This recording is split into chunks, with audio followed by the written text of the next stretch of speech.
Bisagra 11:33 minutos. Para quien sigue la transmisión en el canal de YouTube de la Fundación Ceferino, donde nos puede ver, además de escuchar, podrá apreciar que tenemos aquí en el estudio de la radio a Patricia del Villar. Le damos la bienvenida. ¿Cómo andás, Patricia? Ella Hola. es vecina de Puerto Madryn, seguidora de Lana Muncurá. ¿Cómo va, Patricia? Bien, muy bien. Buen día. Bueno, gracias por estar acá. Y bueno, y a la pegadora de la institución, Graciela Cheli González, como para resumir, porque si no estamos toda la mañana presentándola a Cheli, ¿o no? De la cantidad de cosas que hacen. Bueno, y que han hecho. Bueno, Patricia ahora les va a contar en detalle, vamos a charlar un poquito con ella, pero viene de participar de una actividad con los pibes de la escuela. Como ustedes saben, de la Escuela 1737 de Gestión Social Cuota Cero, la Escuela Ceferino Namuncurá, de la cual esta radio es parte en el esquema de taller de comunicación.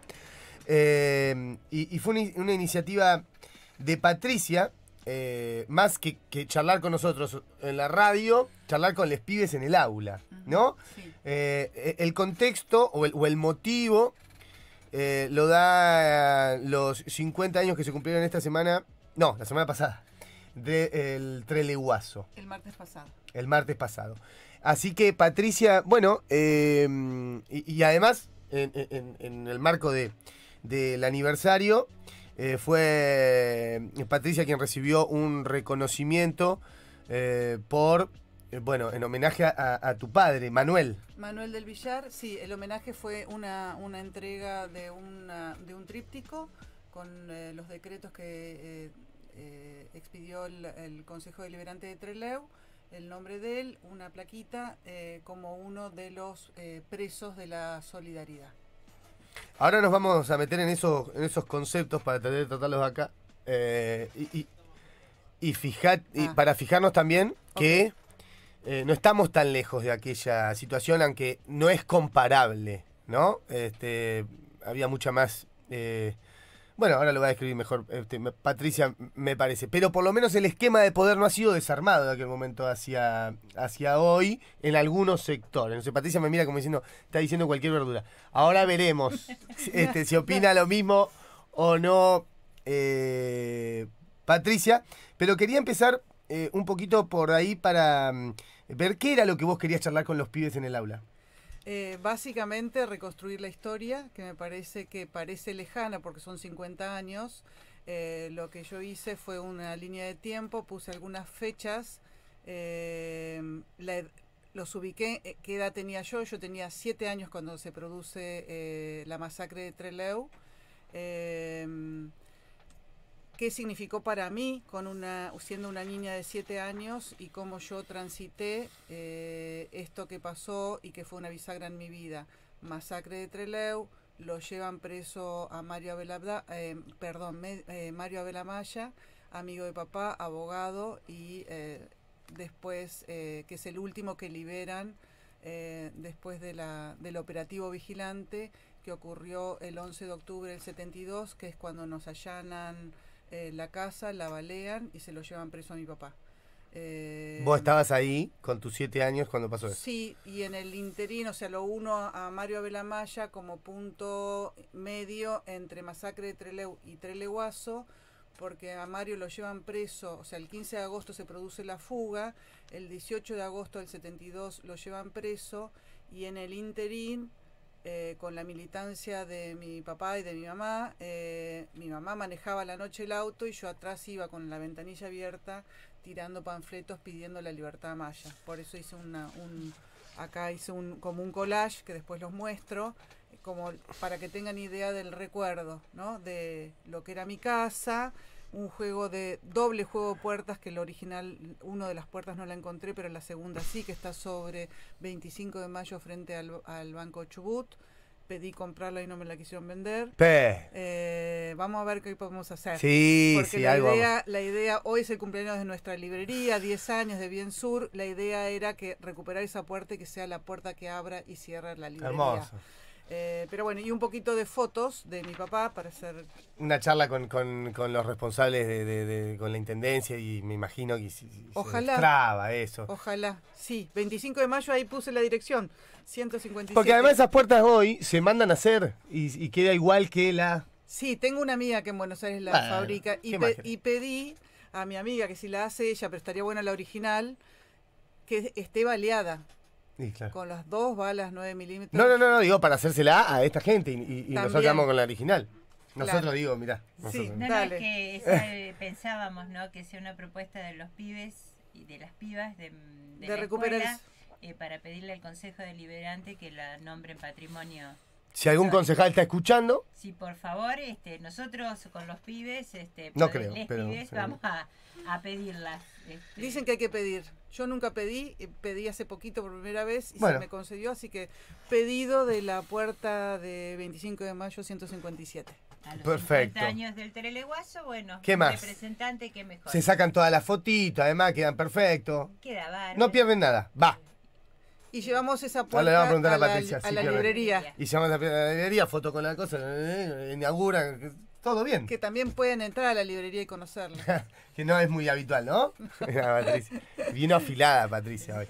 Bueno, pero y cuando vos contabas esto, ¿los pibes cómo lo recibían? ¿Sabían lo que se trataba de la masacre de Trelew? Digo, yo sé que ya habían estado laburando, habían visto un documental el viernes que se llamaba Prohibido Dormir. Primero lo que me pareció increíble es la tensión, porque yo traté de resumir, hacer línea de tiempo y les fui contando un montón de cosas. Después traje una muestra de fotos, que fue la misma que nosotros usamos para hace 10 años cuando inauguramos la librería.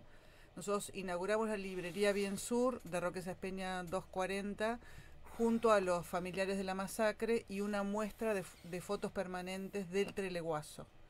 Y se quedaron muy atentos y después se acercaron y empezaron a preguntarme, que me parece que es ida y vuelta, me parece que es lo más rico, y además me parece que ellos puedan pensarse o pensar con una niña de 7 años lo que significó la masacre de Trelew, el Treleguazo, y que bueno, y estos lugares históricos para mí, pero que están acá nomás a la vuelta de la esquina, o sea, Roque Sáenz-Peña 172 y 25 de mayo 157, no es tan lejos, ¿no? Lo que pasó. No. Y cuando vos empezaste la introducción, o sea, pienso en esto que pasaba, de alguna manera está pasando. Cuando ustedes cuentan todo lo que está pasando en Mascardi y lo del viernes con el periodista, es como, otra vez, ¿no? ¿Qué es lo que no aprendimos? ¿Qué es lo que no fue suficiente? ¿Cómo tenemos que seguir educando cada vez más, nivelando para arriba, que los chicos se empoderen? Un poco el objetivo de nuestra librería Bien Sur fue jurídica, porque en general la gente trabajadora sabe de las obligaciones, no de los derechos, y es como un lugar de divulgación de derechos, somos sujetos de derecho.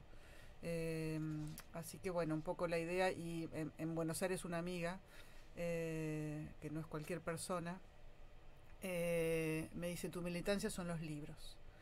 Entonces es como que uno tiene que saber dónde poner el foco, y me parece que es eso, entre la escuela, la lectura, las charlas, y ida y vuelta, y que los chicos, bueno, se vayan empoderando. Estaba pensando mientras decía Cheli que ahí se mezcla todo, ¿no? En lo que está diciendo Patricia, que coincido 100%, pero también de esto que hablamos constantemente acá en la radio, de esta crisis profundizada, de la que solo estamos viendo el inicio, ¿no? De a dónde nos va a llevar en educación, ¿no? Porque vos decís, es verdad que son los libros, tu militancia, y desde allí se podría conseguir una transformación profunda, pero hoy estamos con chicos que no saben ni leer ni escribir.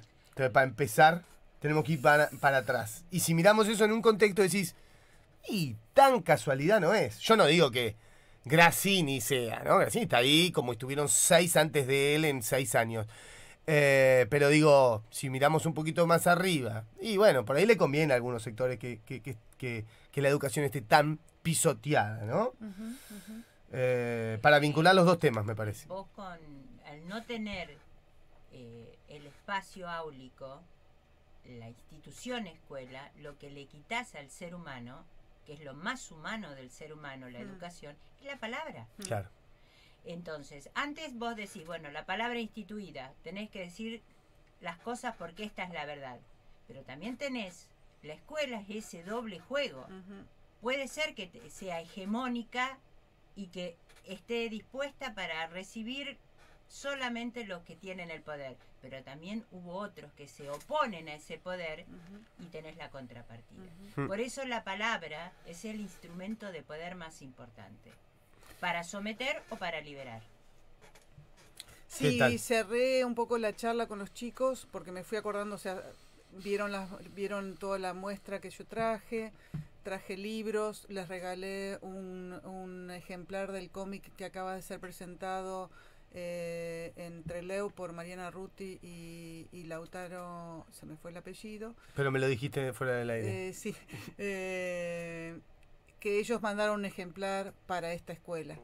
Entonces, eso da para un bloque per se cuando lo tengamos y lo leamos. Sí, pero me parece que también es una buena forma de educar. Los chicos les interesa la cosa visual, y como historieta o como manga, porque también estoy pensando en esas cosas que lo que sí observé, y el otro día por primera vez me encuentro en el homenaje que hicieron a los presos de la solidaridad del 11 de octubre en el Teatro Español, en Trelew. Me senté nos pusimos a charlar y nos conocimos con Sandra Mulhall, que es la hija de Beltrán Mulhall y Encarnación Díaz de Mulhall.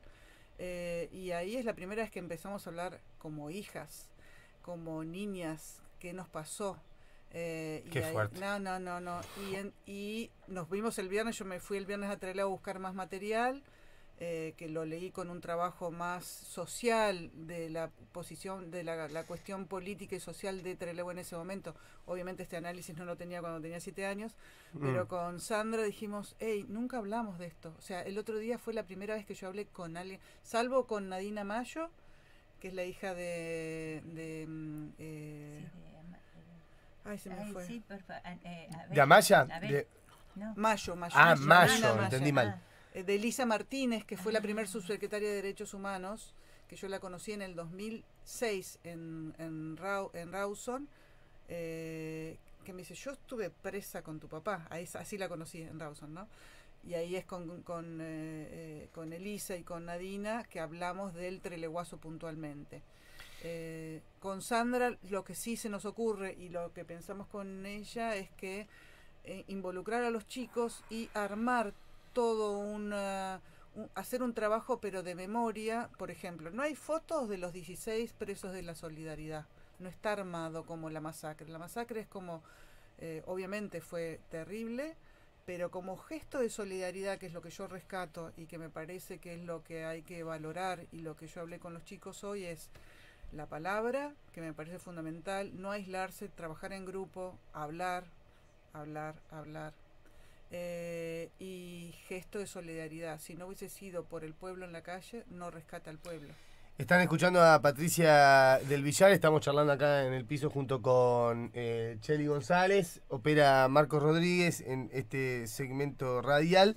Me gustaría ir al principio y por ahí estaba pensando si alguno, que seguramente entiende lo que es la masacre de Trelew, pero el Treleguazo no lo tiene tan claro, son como dos actos de la misma función. ¿Te gustaría, o por lo menos vos, cómo o con qué palabras lo recordás? Al Treleguazo, se cumplieron 50 años, digo, para no dar por hecho que la gente que está escuchando entiende que son los presos de la solidaridad, ahí es donde... El Treleguazo es la Asamblea del Pueblo. Es la Asamblea del Pueblo. Digo, porque eso tiene una figura muy fuerte hoy también, con lo que estamos viviendo. Las asambleas. Por eso. Por eso lo rescato, y por eso hoy puedo sumar un trabajo de Axel Binder, que estuve leyendo estos días, que habla sobre el proceso de industrialización y represión en Chubut. Chubut fue pensada desde el 69, cuando se pensó Aluar, lugar como Madryn Aluar, Trelew Polo Textil, Rawson de Pesca, Comodoro de Petróleo y Esquel Turismo. Sí, lo charlamos acá al aire con el historiador Gonzalo Pérez Álvarez. Claro, bueno. Que él recuperó el documento. Claro. de cómo se planificó, digamos. Claro, era por un lado el trabajo, el desplazar, hacer una corriente migratoria para que vengan a trabajar con un gran poder de represión. Lo que no imaginaron después de la masacre de Trelew, que llevándose a los 16 ciudadanos populares a Devoto, vuelven con vida por la movilización popular.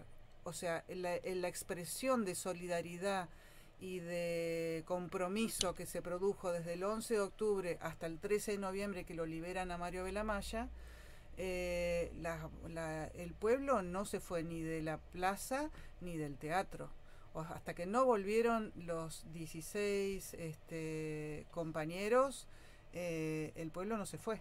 Entonces, y no esperaban semejante reacción. Y hoy sí yo le sumo que tiene que ver también por el trabajo que se venía haciendo en los barrios de asambleas populares, porque todos esos trabajadores estaban trabajando en condiciones indignas.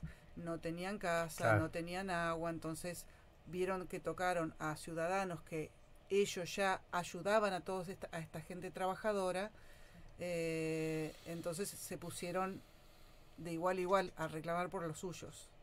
Me parece que como símbolo es Masacre de Trelew, como para borrar de la faz de la tierra a la gente más brillante, creo yo, y que hemos tenido. Y después los presos de la solidaridad, que fue como para leccionar, porque una de las cosas que yo reconstruyo con Elisa Martínez es cuando los están trayendo de vuelta de Buenos Aires, pasan por Bahía Blanca, les dice que bajen del avión, mi papá es uno de los que está por bajar, Elisa de atrás le dice, Manuel, nos van a matar, van a simular que es un intento de fuga, y Elisa y todos se ponen de acuerdo, no bajan del avión, se quedan un rato ahí en Bahía Blanca y exigen que si lo sacaron de Trelew, vuelven a Trelew, y no a los domicilios, sino que los llevan todos juntos a la plaza. Y ahí es cuando desde la plaza los llevan en andas hasta el teatro. Impresionante. Y ellos, cada vez que llegan, cada uno que llega, acá no lo tengo la foto, está le dejé a los chicos, pero está el Teatro Español, están las sábanas con los nombres de ellos, y cada uno de los que llega, el primer grupo son 10, mi papá, por ejemplo, está, o sea, cada uno tacha su nombre. Volvió con vida. O sea, vuelven con vida por la movilización popular. Digamos que son las dos caras de la misma moneda, la masacre de Trelew y el trelewazo, ¿no? Porque la masacre es como el episodio oscuro y el trelewazo es la representación popular o la respuesta popular a aquello, ¿no? A defender a los nuestros ahí. Igual la respuesta popular ya está de antes, claro, porque nosotros en mi casa era común recibir a los familiares de presos. O sea, era lo común, no se nos ocurría otra forma era lo que hacíamos. Claro. Pero ya venía antes de la masacre de Trelew, o sea, esto ya venía gestando, la solidaridad viene de antes, que ellos, los milicos, pensaban que los traían acá, a los presos, a la U6, en un lugar desierto donde no había gente, donde la gente era como muy para adentro, muy con todo el gesto del patagónico, que es la cabeza y la mirada para abajo, por el viento, por el clima, por un montón de razones, las malas condiciones por ahí de trabajo, pero nunca esperaron una respuesta así. Yo creo que hoy por hoy me parece que el pueblo salva al pueblo.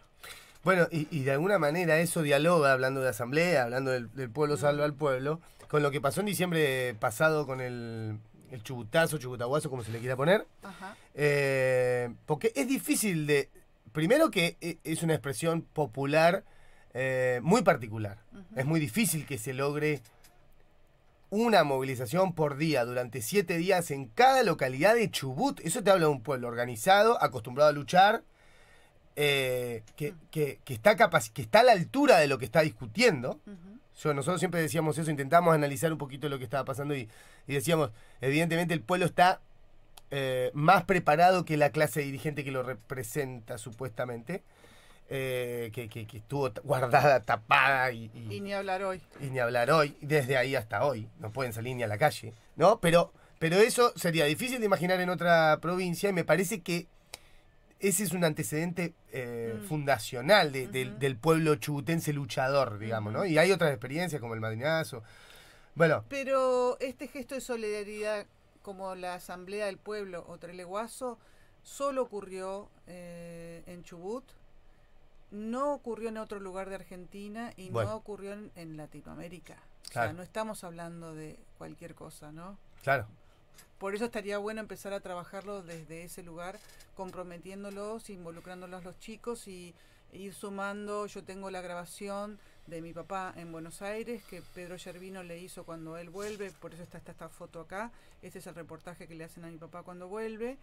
Y está la grabación de él contando lo que vivió y cómo fue lo del Treleguazo. Eso estaría bueno poner en la radio. Claro, y me parece que ir sumando audio, yo me comprometo con comunicarme con los hijes de los que quedan o los que formaron parte de los 16 de los presos de solidaridad, pero para construir memoria y tenerlo como por ahí como emblema, ¿no? Se pudo hacer en el 72, ¿por qué no lo podemos hacer ahora para el 23? Sí, Patricia, te quiero preguntar, tengo por lo menos yo dos preguntas más, Cheli seguramente aportará lo suyo. Que me cuentes algo más del aula.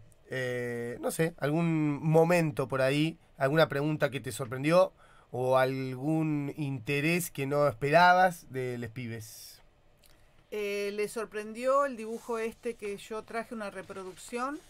Lo ponemos acá para la cámara. Que es un dibujo, está ampliado, pero sí. Yo después de la masacre de Trelew, que me quedé obviamente conmovida y con 7 años, le hago un dibujo que es un canguro y recorto las fotos de Santucho y Pujadas. Lo pinto en marrón, traje los colores, entonces empecé a pintarlo ahí como para que los chicos vean que podía volver a ser yo una niña de 7 años. Y se lo regalé a mi mamá, ¿no? Fue una bisagra para mí con 7 años lo de la masacre de Trelew.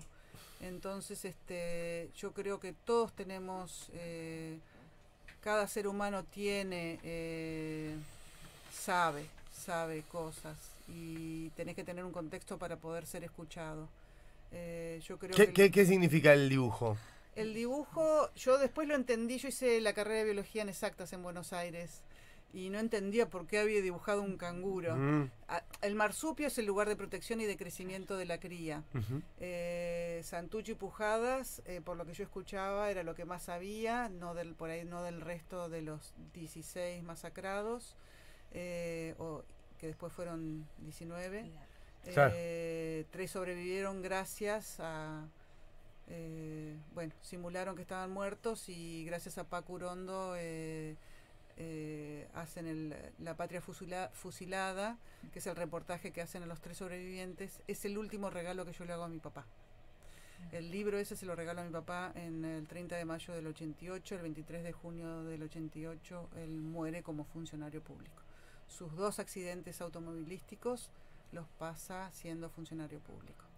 Lo de los chicos me preguntaron que cómo se me había ocurrido esto. Le digo, no tengo ni idea, pero lo descubrí después en biología, cuando estudié la historia de la Tierra, que era Pangea, todo el territorio unido. Claro. Se produce la tectónica de placas y el desplazamiento. Y entonces yo lo que intuyo, o lo que creía en ese momento con 7 años, es que hubo canguros acá, porque el desplazamiento de los animales andaba por todos lados. Se corre a Australia, Nueva Zelanda, y Australia se lleva a los canguros, nosotros nos quedamos con los guanacos.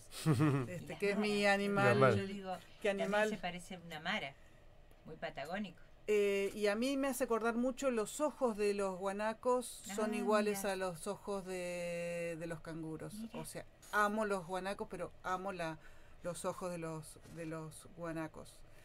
Así que bueno, y el marsupio es el lugar de protección y de crecimiento. Creo que era mi forma de decirle a mi mamá, habría que haberlos guardado o haberlos cuidado, ¿no? La generación que tanto uno necesitaría hoy. Pero bueno, yo confío en la gente joven. Sí me sorprendió la atención de los chicos. El aprender a escuchar no es para cualquiera. Y los chicos, creo que lo que yo rescato es el aprender a escuchar. Menos en este tiempo que todo es rápido, que todo es ya. Celular y efímero. Y yo lo que les decía a los chicos, que me parece que vos lo dijiste en un momento, la importancia de la palabra. O sea, Sí, Cheli, sí. ¿qué celular? O sea, tenés uno al lado, un otro. O sea, que con pandemia yo creo que hay gente que aprendió y hay gente que no. Y sigue optando por otra historia, pero, o sea, nos quiere dominados y aplastados y descerebrados y sin educación. Pero bueno, me parece que el juego hoy por hoy es que tuvimos un 16, 17 de octubre del 72, que fue la liberación de los primeros 10, el último Mario Belamaya, pero me parece que como sociedad, tomando conciencia de lo que está pasando, podemos repetir los reclamos en grupo, en conjunto. Ahora, última, es así. ¿Por qué no? ¿Por qué no pasa? Bueno, por ahí sí, digo, tuvimos la expresión del chubutazo en diciembre, pero fue, qué sé yo, esa semana, sobre eso puntual, demostró el poder que tiene el pueblo en la calle, impresionante. No confiamos en nosotros. ¿Es eso? Porque después con Cheli hablamos y decimos, pero esto, mira, si articuláramos todas las luchas así, no es tan fácil, no es levantar el teléfono y decir, che, metamos todo junto y vamos todos. Vos pensás que yo ahora tengo 58 años. Yo cumplí mis 8 años en el transcurso del 72. Yo es la primera vez que hablo con alguien como con Sandra Mulhall de lo que a mí me pasaba como hija. El otro día en una reunión que hicimos a posteriori del 11, nos juntamos entre Trelew 3 horas y media, estuvimos hablando. Yo entendí por primera vez qué me pasaba a mí cuando mis viejos iban a Trelew y yo iba con ellos. A mí me dejaban en distintas casas. La sensación mía era de abandono y que no sabía qué iba a pasar. Terrible. Hablando con Sandra me dice, no, es que era nuestra forma de protegernos. Claro. Nuestros viejos nos querían relativamente cerca. Y eso yo lo entendí el viernes pasado. O sea, recién. Psicológicamente hay cosas. Yo iba caminando el otro día para buscar material a la librería y dije, yo cuando nosotros nos mudamos de casa de Roque Sáenz Peña, que era alquilada, nos mudamos a Brown, tuvimos una noche un allanamiento. Yo tengo que preguntarle a mi mamá, que se lo voy a preguntar hoy. Fue la cana y eso, tuvimos que salir de la cama a la madrugada y entraron a revisar porque había amenaza de bomba. Yo eso ni me acordaba. Me acordé el otro día. Así te cayó, ¡pac! Pero recuerdo. Con esto ahora, porque tiene que ver con que empezamos a activar la memoria. Me parece que hay mucha cosa de mucho silencio emocional muy fuerte, sí, que en la medida que uno no lo habla con nadie. Yo a mi papá le pregunté cuando al poco tiempo que él vuelve, le digo, él no habló de lo que pasó como preso. Me contó porque yo le exigí o le insistí y le digo, ¿qué fue lo que peor que pasaste? Y la tortura psicológica, que es haberme dicho que ustedes ya los habían matado, que para qué quería volver a Madrid. No.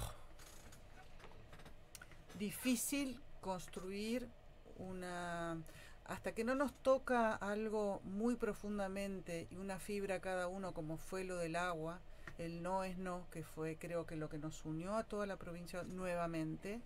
Me parece que tenemos que empezar a trabajar cosas en común que nos unan, distintas pero un hilo común, y creo que ahí sí vamos a poder hacer otra historia. Y yo creo que nos tiene que unir es la educación pública. Yo insisto con esto, solamente vamos a volver a tener una seriedad por parte del Ministerio de Educación, y ya no digo qué partido político esté gobernando, pero acá es la exigencia del pueblo, tiene que ser por la educación pública, gratuita, obligatoria, que necesiten nuestros jóvenes. Y solamente lo vamos a conseguir como el agua, saliendo a la calle, pidiendo, porque no, los paros no sirven, los descuentos solamente afectan, y las escuelas se van a arreglar. El sueldo de docente tiene que ser realmente el que necesita para vivir. Que los docentes tengan una formación de excelencia para que nosotros, los pibes, reciban una educación de calidad, como decías vos, Patricia. Y solamente lo vamos a conseguir si salimos a la calle. Me parece importante para rescatar lo que hicieron los chicos en Buenos Aires, lo de las asambleas que hicieron la toma de los colegios y entraron a restaurar su lugar de pertenencia. Bueno, acá Madryn anticipó, Chubut en general, pero Madryn en particular, en el año 19, si no me acuerdo mal, estoy pegando con el año, había en simultáneo 10 escuelas ocupadas por sus estudiantes acá en Puerto Madryn. Creo que ascendieron a 13, 14 en toda la provincia. Una cosa que no había pasado nunca. ¿No? Sí. Nosotros yo creo que le lleva ventaja. Después vino la pandemia, ¿no? Sí. Ahí desactivó todo, fue tremendo eso desde el punto de vista de la movilización, ¿no? Pero ahí me parece que los chicos pusieron un ladrillo. Ahí y me parece, ¿no? Los adultos tenemos la responsabilidad, no que el docente vaya a hacer paro. ¿Qué pasa con los papás? ¿Qué pasa con la familia que no salimos a la calle? Bueno, da para largo, pero charlémoslo un ratito, charlémoslo. Digo, ¿qué pasa para mí? Que estoy de acuerdo con que salgamos. Decís, bueno, salgamos, pero tengo que hacer no, pero además tengo que hacer 1000 cosas. Tengo 4 laburos para poder dar el pan de esta noche. No puedo laburar y después salir en el medio como hago. Muy difícil. Yo lo veo muy complejo porque está planificado para que estemos así, digamos. Y el interlocutor, la historia es, yo pregunté recién para qué. Cuando vos haces una semejante movida a nivel de educación, o sea, murieron 2 docentes yendo para Comodoro, ¿y qué pasó con eso? O sea, si vos ves eso y decís, ¿quiénes están? Bueno, pasó que esa noche fue condenado el secretario general del gremio ATECH. Eso pasó. Esas son las respuestas. Tienen miedo. Es muy fuerte. Vuelven a lo clásico. Claro. Y tenemos una justicia que no existe.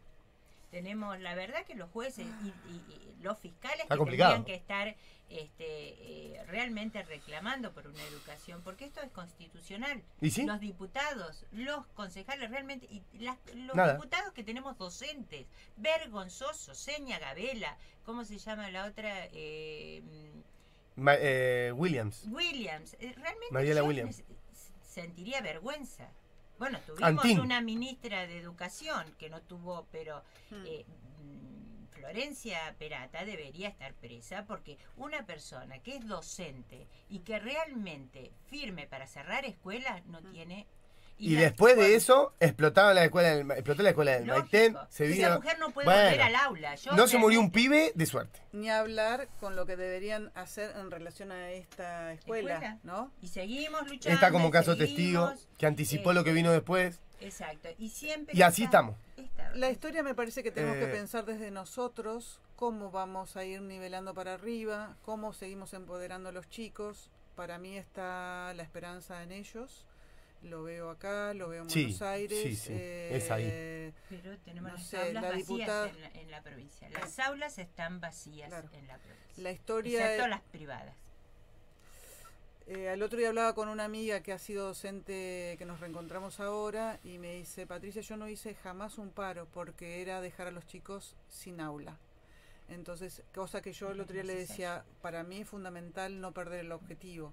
¿Cuál es la idea de una escuela? Y que los chicos tengan clases y formarlos. Si vos vas a un paro, no los estás formando. ¿Cómo se puede, todo un tema, ¿cómo se puede articular esas por dos eso cosas? El pueblo tiene que estar en la calle. Claro. Las aulas, el pueblo en la calle y las maestras y los alumnos en las clases. Y el pueblo en la calle solamente si los padres toman conciencia que son los únicos de revertir esta situación provincial.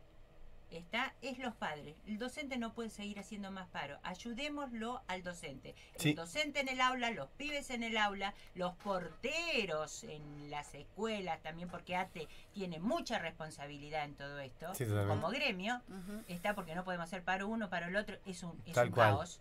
No, me lo hace a propósito, ATE. Entonces, seamos conscientes, pongamos las cosas donde corresponden. Los pibes tienen que estar y el pueblo en la calle, el docente y el pueblo en la calle peticionando, exigiendo, porque acá no es peticionar, esto es exigir un derecho constitucional que tienen nuestros chicos. Hace 6 años nosotros estamos recibiendo ya analfabetos puros, lo vemos, yo lo veo en el Perón. Están los pibes en 5º, 6º grado que te dicen no sé leer y escribir. Copian divinamente como en la Edad Media los ponían en a escribir. Necesitan un pueblo esclavo. Y vemos además, yo quiero añadir, porque no es una cuestión exclusivamente de clase, sino, si bien digo, es la más afectada, porque además de todo lo que falta, también le falta morfar. Ni hablar del otro. Ni hablar, ¿no? Ahora, pero también es un problema que afecta, es transversal. El pibe que no tiene necesidades básicas, que no pasa necesidades básicas, o sea, que puede morfar, tiene un techo, tiene un vacío existencial insoportable. Suicidios tenemos, claro. Veamos los suicidios que nos están dando. Bueno. ¿Qué pasa? El nivel de depresión. El nivel de conflictividad en las escuelas. los Bueno. chicos que se cortan, es decir, acá hay un montón. Son síntomas, ¿no? Son Que van, síntomas. La escuela saltan. es el espacio por excelencia donde se manifiesta. Vos tenés el chico muy callado, el que te da mucho miedo también, a ver qué le pasa. El otro, que es el insoportable, el del Sí, medio, sí. que hace una cosa al otro. Pero es donde se concentra las etapas evolutivas. Jardín, primaria, secundaria, y nos da precisamente ese análisis de la sociedad en el cual estamos viviendo. Y nosotros estamos viendo acá una ausencia sistemática. Yo no sé si pensada, me gustaría pensar que no son pensadas porque realmente tenemos un perverso como gobernador. Yo lo pongo en duda. Porque nosotros hablamos del ministerio, pero guarda, acá tenemos un responsable absoluto. Porque que si es nosotros Acción. miramos a educación, pero si mirás salud, Exacto. digo, Y y mirás claro. otros... Entonces, solamente, y yo creo que acá tenemos que rescatar lo de tus papás. Vos sabés, yo cómo quiero a tu mamá. Nosotros tenemos este predio gracias a acciones humanas como lo que fueron Silvia del Villar, que pensaron que los pibes no podían estar en situación de calle, lo pensaron. Esa humanidad que caracterizó a este pueblo, que fue capaz de hacer una asamblea popular y traer a esa gente que llevaron presa. Y a mí lo que más me impacta del video, y vos hoy lo volviste a decir allá con los chicos, cuando llegaron los presos políticos, no los dejaron pisar el suelo, los trajeron volando, porque realmente es eso, ¿no? La libertad es volar. Volar no significa ir por las nubes, sino volar es significativo, es poder darle proyección, es tener utopías, pero las utopías, como decía Galeano, en algún momento se acerca y tenemos más utopías para seguir. Hoy, fíjate que es un día muy especial, es el día de la lealtad, ¿no? Claro. El peronismo también salió el pueblo obrero, cruzó el riachuelo para ir a defender a aquel que le dio un poquito algunas garantías de los derechos sociales. Y qué lindo tenerte hoy, Patricia, en la usina, precisamente el concepto de usina, de esa energía, con jóvenes recuperando la historia de que hubo personas de un pueblo común, el cotidiano. Esta es la casa donde vivía Manuel del Villar, estas son las puertas, que yo el viernes le decía, yo conocí las puertas agujereadas, porque yo había ido por Quita Jiménez, que vivía ahí, y ver los agujeros de las balas que penetraron. En una familia. Eso es lo que nuestros chicos tienen que entender de todo esto. Y yo el viernes se los decía, ¿qué rescatan de todo lo que hemos visto? Y es la muerte, es la prisión, es la incapacidad de poder hablar. Eso es lo que le tiene que quedar a nuestros jóvenes. Que nunca más tenemos que no quede nada más que en una peliculita, que no la vi, pero me imaginé que debía terminar con lo que están, señores jueces, nunca más. Pero el nunca más tiene que ser real. Nunca más pobreza, nunca más hambre. Claro, porque lo que sí, es larga, está buenísima la discusión, ¿no? Porque lo que no toca la película es por qué. ¿Por qué ese gobierno militar? ¿Por qué esa matanza, desapariciones? ¿Por qué? Digo, para instalar que está bien, la película no apunta a eso. Que es un poco lo que para mí es el documento sin igual de Rodolfo Golgi, esa carta que explica por qué, con nombre y apellido. Entonces, cuando vos ves qué poderes son los que Walsh pone ahí y ves qué poderes son los que están pisando la Patagonia, decís, la mierda. Por lo menos a mí me pasa eso. Quería mencionar, porque estamos llegando al final, y de mi parte ya está, después cierran ustedes. Carlos decía, hablando de estas nuevas formas de organización que estamos mencionando, que habría que encontrar una nueva manera de canalizar ese descontento o la actividad política. Él siempre mencionaba cómo esos poderes fácticos ponen a los candidatos, bancan las campañas, y entonces vos después no te encontrás con ese, digamos, con esa representación en la legislatura o en el Congreso, ¿no? Y yo me pregunto si será una de esas nuevas formas de organizarse, digo, para dar respuesta, ya que los representantes no representan, o muchos de ellos, o la mayoría, como un problema sistémico también, ¿no? es la democracia directa, de una vez por todas, ¿no? En algunos temas, por lo menos, o empezar por ahí. Me lo pregunto, porque me da vueltas todo esto y es un embudo a veces donde uno cae, ¿no? Con el análisis y decir, bueno, hay que salir a la calle. Pero hay que salir hoy, y hoy no vamos a salir, o vamos a salir un par, quiero decir, ¿no? Bueno, y... Para mí es preguntarse No lo sé. quién quiere uno que sea representante de uno como pueblo. Yo siempre pensé en Lula, ¿no? Como trabajador, todo lo que le llevó ser presidente, cómo lo bajaron, lo metieron preso y ahora es nuevamente candidato. A pesar de que Brasil no tiene la formación, o sea, el pueblo no está tan empapado, por lo que yo estuve viendo y hablando con gente de allá, la militancia que nosotros tenemos, le tenemos que dar un valor y ahí sí darle un poder.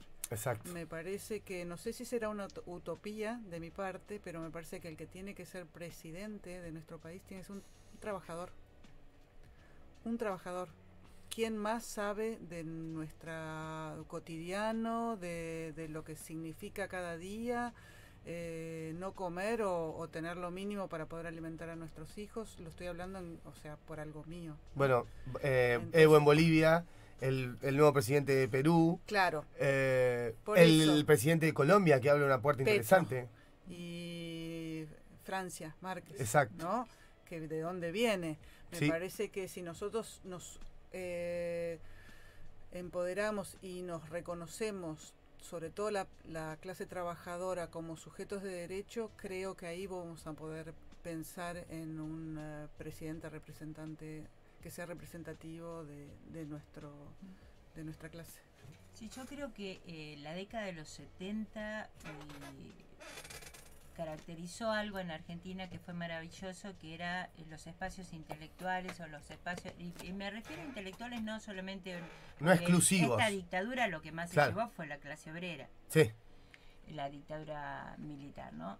cívico-eclesiástica militar, digamos. Exacto. Entonces, fijémonos que lo que yo veo que nos están faltando son espacios de discusión, de interpretación. El aula, nosotros, hoy fue un espacio de interpretación.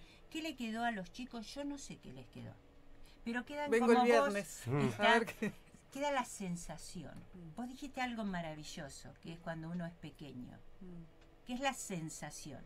Yo no sé si el concepto, el marco teórico se llega a interpretar, pero vivenciar a través de la palabra, a través de las fotos, que vos, por pensar distinto, te puede costar la vida, y que si nos unimos como pueblo podemos respetar la vida, entonces eso queda como vivencia en los pibes. Porque cuando te dicen, no, ¿para qué querés tantos feriados? No, los feriados es memoria. Entonces el feriado sí tiene que ser interpretado en la escuela. Sí tiene que estar llevado, sale del contexto histórico, no importa, lo traes porque cada una de las cosas que pasaron, lo que viene ahora de los feriados, que es la vuelta de obligado, Bueno, es maravilloso para volverlo a vivir con los chicos. sí, para mirar lo que pasa hoy también en ese lugar. Porque la perdimos a la batalla. Exacto. La perdimos, pero como decía San Martín a Rosas, y por eso le regala el sable, no pudieron avanzar porque hubo un pueblo que fue capaz de matar todas las vacas o llevárselas de tal manera que esos barcos, te quedaste en el barco, te quedaste con el río, pero te vas a morir de hambre. Sí, sí. Nosotros perdimos, y por eso, qué inteligente el que puso que es el Día de la Soberanía. Otra vez el pueblo, otra vez las vidas de aquellos que se jugaron. No esta generación del 80 viviendo en Buenos Aires y viviendo bien, sino el pueblo argentino otra vez como tal cuando fue las batallas para la libertad de Latinoamérica que se unieron. Yo terminaría con Marichi Güeu, que fue cuando me entregaron el homenaje a mi papá, que estaban las compañeras reclamando por las presas. Y Marichi Güeu significa 10 veces no pasarán. Me parece que sintetizaría este encuentro también reclamando por las presas, sujetos sin derecho y que yo hoy pensé también cuando venía para acá que nosotros como familiares nunca hicimos un reclamo de lo que pasó en el operativo Vigilante, que fueron 120 allanamientos. A mí nunca se me había ocurrido y hoy sí se me ocurrió hacer un reclamo al gobierno desde entonces, de la NUCE, porque se llevaron a 16 fuera de, sin tener ningún derecho a nada, ¿no? Por eso, bueno, Marichihueu.